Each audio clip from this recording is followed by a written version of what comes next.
ঝুমুক খিলখিল করে হেসে বলল, কথা বলতে পারে তো। শাহরিয়ার ভান করে স্বস্তির নিঃশ্বাস ফেলল।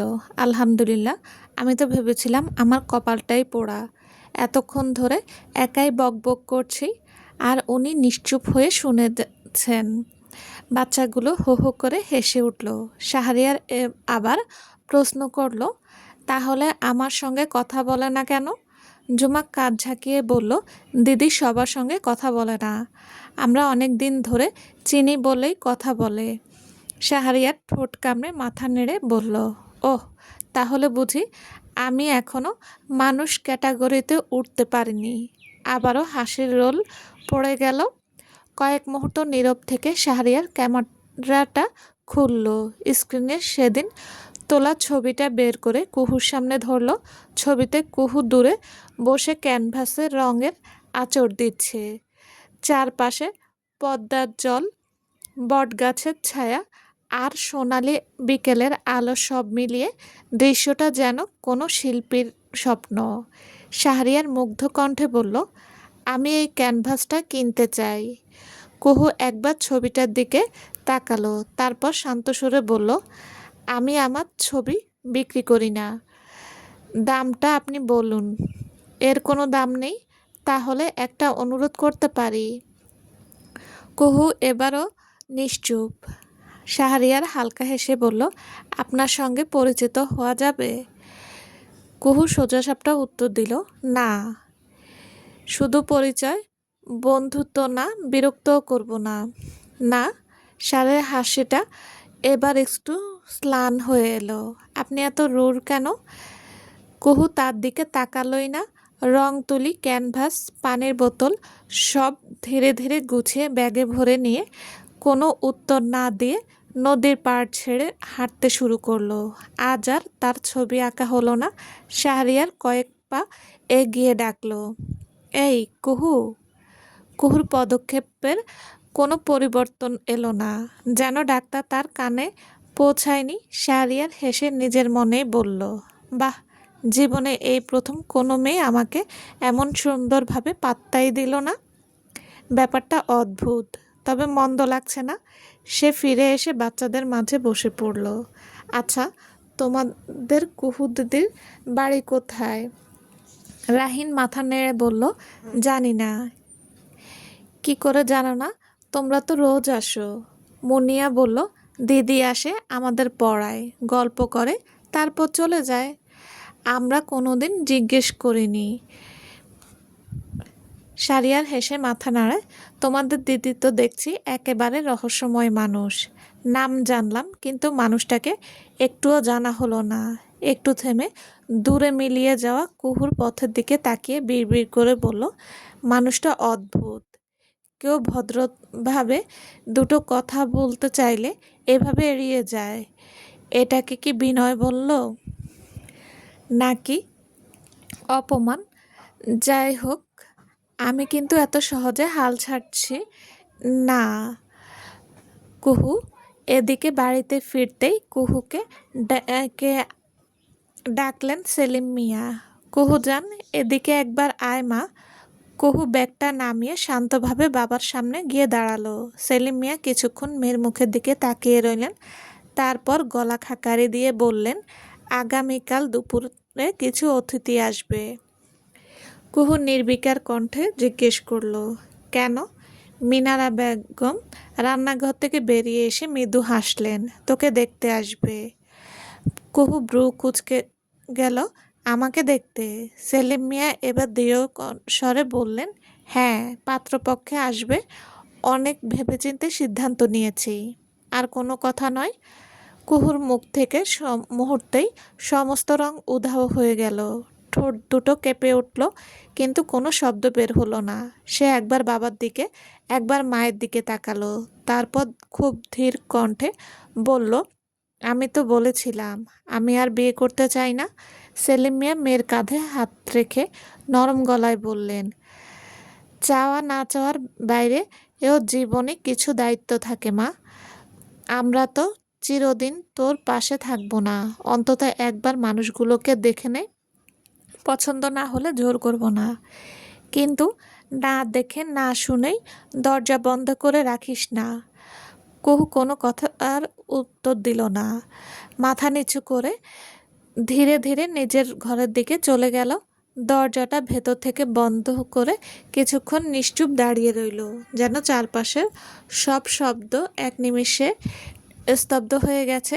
বিয়ে শব্দটা এখন তার কাছে কোনো স্বপ্ন নয়, আতঙ্ক।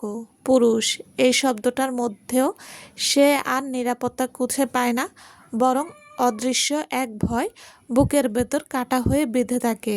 একসময় যে বিশ্বাসকে আঁকড়ে ধরে জীবন সাজাতে চেয়েছিল, আজ সেই বিশ্বাসের ধ্বংসের স্তূপের উপর দাঁড়িয়ে আছে সে।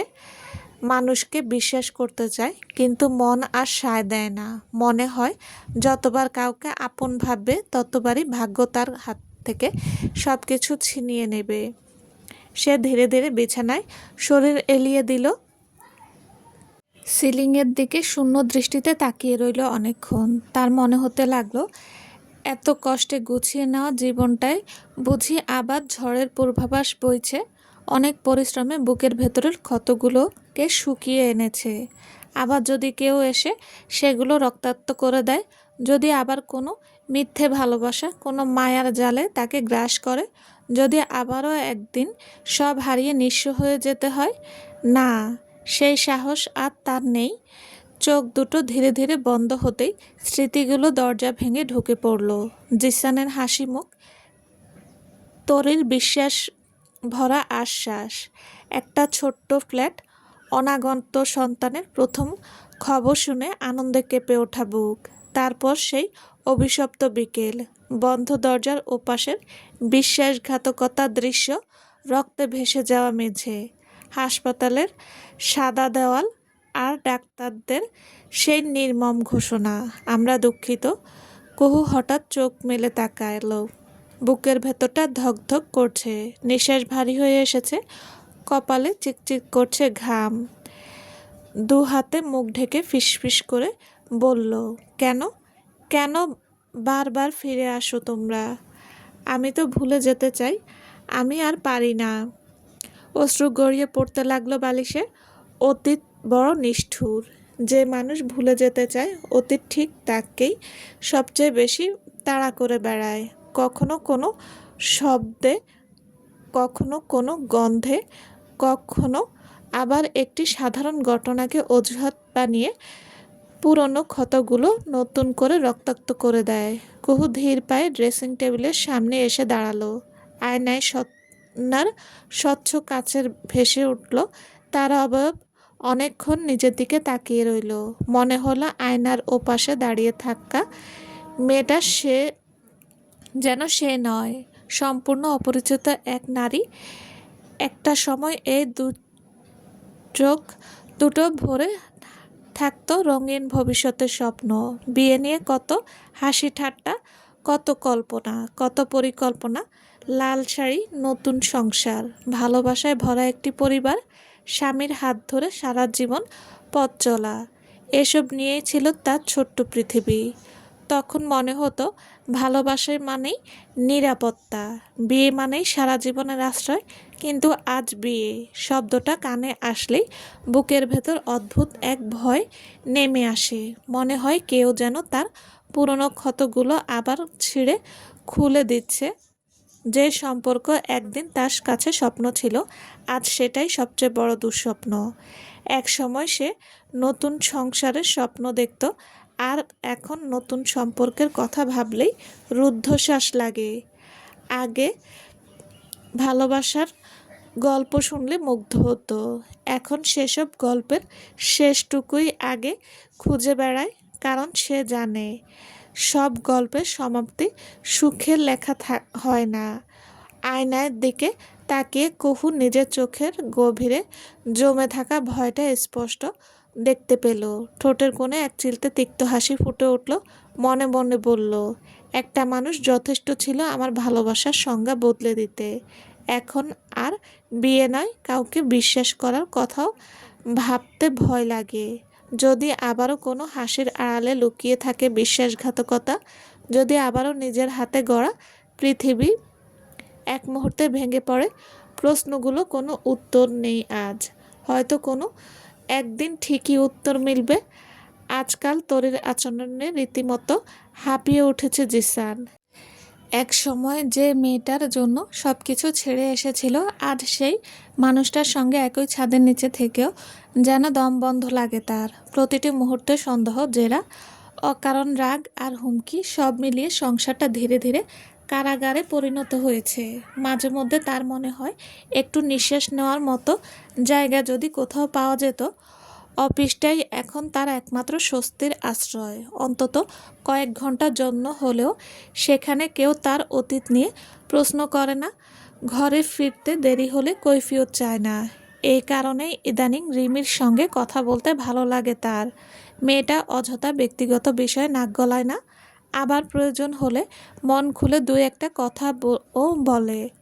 জিসানের কাছে ব্যাপারটা নিছক বন্ধুত্ব, কিন্তু সেই সামান্য বন্ধুত্বটুকু যেন এলোমেলো জীবনে খানিকটা শান্তির আভাস এনে দেয়। সেদিনও অফিস ছুটি হওয়ার পর দুজনে কাছের পার্কে এসে বসলো। সন্ধ্যার আলো ধীরে ধীরে ফিকে হয়ে আসছে, কৃষ্ণচূড়ার পাতার ফাঁক গলে বাতাস এসে ছুঁয়ে যাচ্ছে দুজনকে। দূরে কয়েকটা শিশু দৌড়ঝাঁপ করছে, কোথাও আবার কোনো বৃদ্ধ দম্পতি ধীর পায়ে হাঁটছেন। জিসান বেঞ্চের পেছনে মাথা ঠেকিয়ে দীর্ঘশ্বাস ফেলল। রিমি পাশ ফিরে তাকিয়ে মৃদু হেসে বলল, আজ খুব ক্লান্ত লাগছে তোমাকে। জিসান ঠোঁটের কোণে স্লান হাসি টেনে বলল, শরীর ক্লান্তি হলে বিশ্রাম নিলেই চলে যায়, কিন্তু ক্লান্তি আছে যত বিশ্রাম নাও কমে না। রিমি কয়েক সেকেন্ড চুপ থেকে ধীরে স্বরে বলল, সব মানুষের জীবনে বাইরে থেকে যতটা সুন্দর দেখায়, ভেতরটা ততটা নয়। কেউ মুখে হাসি রাখে, কেউ কান্না লুকিয়ে রাখে। জিসান তার দিকে তাকালো, আজ যেন রিমির চোখে অন্যরকম এক বিষণ্ণতা। তোমারও কি এমন কোনো গল্প আছে? রিমি মৃদু হেসে মাথা নিচু করল। গল্প না, দুঃস্বপ্ন বললেই বেশি মানায়। সেই দুঃস্বপ্নের কথা বলা যাবে আমায়? রিমি কিছুক্ষণ চুপ করে বসে রইল। পদ্ম পাতার ওপর জমে থাকা শিশিরের মতো তার চোখের কোণে টলমল করছিল জল। অনেক দিন ধরে বুকের ভেতর আটকে রাখা কথাগুলো আজ যেন নিজে থেকেই বেরিয়ে আসতে চাইছে। জিসানও কোনো তাড়া দিল না, কেবল নীরবে পাশে বসে রইল। অনেকক্ষণ পর রিমি গভীর নিঃশ্বাস ফেলে বলল, জানো, 2 বছর আগে আমি ভালোবেসেই বিয়ে করেছিলাম সাজ্জাদকে। সবাই বলতো ভালোবাসার বিয়ে নাকি সবচেয়ে সুন্দর। আমিও বিশ্বাস করেছিলাম। ভেবেছিলাম মানুষটা যেহেতু আমাকে এতটা ভালোবাসে, তাই জীবনের শেষ পর্যন্ত আগলে রাখবে। আমাদের 2 পরিবারই শেষ পর্যন্ত রাজি হয়েছিল। খুব বেশি ঝামেলা হয়নি। আমি ভেবেছিলাম যুদ্ধটা শেষ, অথচ আসল যুদ্ধটা শুরু হয়েছিল বিয়ের পরে। জিসান নীরবে শুনল। রিমি আবার বলল, প্রথম কয়েকদিন সব ঠিক ছিল, তারপর ধীরে ধীরে শাশুড়ি ননদের আসল রূপ বের হতে লাগলো। সকাল থেকে রাত পর্যন্ত কোনো না কোনো অজুহাতে খোটা, রান্না ভালো হয়নি, কাপড় ঠিকমতো ধোয়া হয়নি, হাঁটাচলা পছন্দ হয়নি, কোনো না কোনো কারণ বের করেই অপমান করত। এসবও সহ্য করা যেত, কিন্তু তারপর শুরু হলো আরেকটা অধ্যায়। তারা চাইলো আমি বাবার বাড়ি থেকে টাকা এনে দেই, যৌতুক। কথাটা সরাসরি বলতো না, বলতো তোমার বাবা তো অবস্থাপন্ন মানুষ, মেয়ের সুখের জন্য এটুকু করতে পারবেন না? রিমির কণ্ঠ কেঁপে উঠল। আমি না বলতেই শুরু হলো অমানসিক নির্যাতন। কখনো খেতে দিত না, কখনো দরজা বন্ধ করে ঘন্টার পর ঘন্টা বসিয়ে রাখতো। প্রথম দিকে সাজ্জাদ আমার হয়ে কথা বলতো, তখনও মনে হতো মানুষটা অন্তত আমার পাশে আছে। চোখ বেয়ে এক ফোঁটা অশ্রু গড়িয়ে পড়ল। কিন্তু মানুষ বদলাতে খুব বেশি সময় লাগে না জিসান। ধীরে ধীরে সেও তার মা আর বোনের কথাতেই চলতে শুরু করলো। যে ছেলেটা একসময় আমার হাত ধরে বলেছিল তোমার চোখের জল আসতে দেব না, সেই মানুষটাই একদিন আমার গায়ে প্রথম থাপ্পড় মেরেছিল। বিয়ের 6 মাসের মাথায় জানতে পারলাম সাজ্জাদ নিয়মিত জুয়া খেলে, শুধু জুয়া নয়, মাদকেও আসক্ত ছিল। বাইরের সবাই তাকে ভদ্র ছেলে ভাবত, কিন্তু ঘরের দরজা বন্ধ হলেই যেন আরেক মানুষ হয়ে যেত। নেশার টাকা শেষ হলেই আমার উপর ঝাঁপিয়ে পড়ত। আমার চাকরির পুরো বেতনটা মাসের প্রথম দিনেই নিয়ে নিত। নিজের হাতে একটা টাকাও রাখতে দিত না। যদি বলতাম আমার কিছু প্রয়োজন আছে, তখন বলতো, তোর প্রয়োজন পরে হবে, আগে আমার দরকার। জিসানের মুখ শক্ত হয়ে উঠল। রিমি থামল না। আমি বাধা দিলে ঘন্টার পর ঘন্টা মারধর করত। এক রাতে তো কথাটা শেষ করতে পারল না, চোখ টলমল করে উঠল।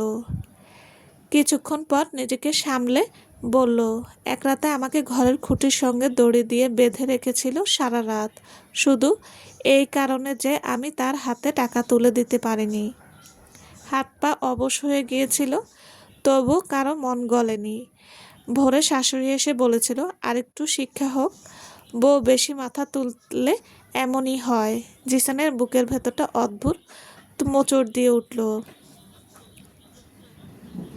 রিমি তিক্ত হেসে বলল, একদিন সব সীমা ছাড়িয়ে গেল। সাজ্জাদের নেশার টাকার দরকার। আমি বললাম আমার কাছে একটা টাকাও নেই। ও তখন আমার চুলের মুঠি ধরে বলেছিল। রিমি চোখ বন্ধ করলো। টাকা নেই তো কি হয়েছে, বাইরে গিয়ে বেটাদের সঙ্গে শুয়ে হলেও টাকা নিয়ে আয়। আমার টাকা লাগবো। টাকা শেষ কথাটা বলতে গিয়ে তার গলা ভেঙে এলো। সেদিন বুঝেছিলাম আমি তার স্ত্রী নই, আমি শুধু তার কাছে একটা উপার্জনের যন্ত্র, একটা শরীর যেটাকে সে নিজের প্রয়োজন মতো ব্যবহার করতে পারে। রিমি চোখের জল মুছে ধীরে বলল, সেদিন সিদ্ধান্ত নিয়েছিলাম, আর নয়। মানুষ যদি নিজের সম্মানটাই হারিয়ে ফেলে, তাহলে সংসার টিকিয়ে রেখে লাভ কী? অনেক লড়াই করেছি, আদালতের বারান্দায় দাঁড়িয়েছি, আত্মীয় স্বজনের কথা শুনেছি। সবাই বলেছে মেয়েদের একটু সহ্য করতে হয়, কিন্তু আমি আর পারিনি। বিয়ের ঠিক 1 বছর পূর্ণ হওয়ার আগেই সেই সম্পর্কের ইতি টেনে বেরিয়ে এসেছিলাম। জানো জিসান, মানুষ ভাবে ডিভোর্সের কাগজে একটা সম্পর্ক শেষ হয়ে যায়, আসলে না, সম্পর্কে শেষ হয় অনেক আগে। যেদিন সম্মানটা মরে যায়, সেদিনই ভালোবাসাও দাফন হয়ে যায়। এরপর শুধু কাগজে তারিখ লেখা বাকি থাকে। চলবে। আসসালামু আলাইকুম। গল্পটি কেমন লেগেছে প্লিজ জানাবেন। আর হ্যাঁ, অবশ্যই লাইক কমেন্ট করবেন। আর যারা আমার চ্যানেলটি এখনও সাবস্ক্রাইব করেননি, তাদের বলছি, প্লিজ চ্যানেলটি সাবস্ক্রাইব করে পাশে থাকবেন। সবাই ভালো থাকবেন। আল্লাহ হাফেজ।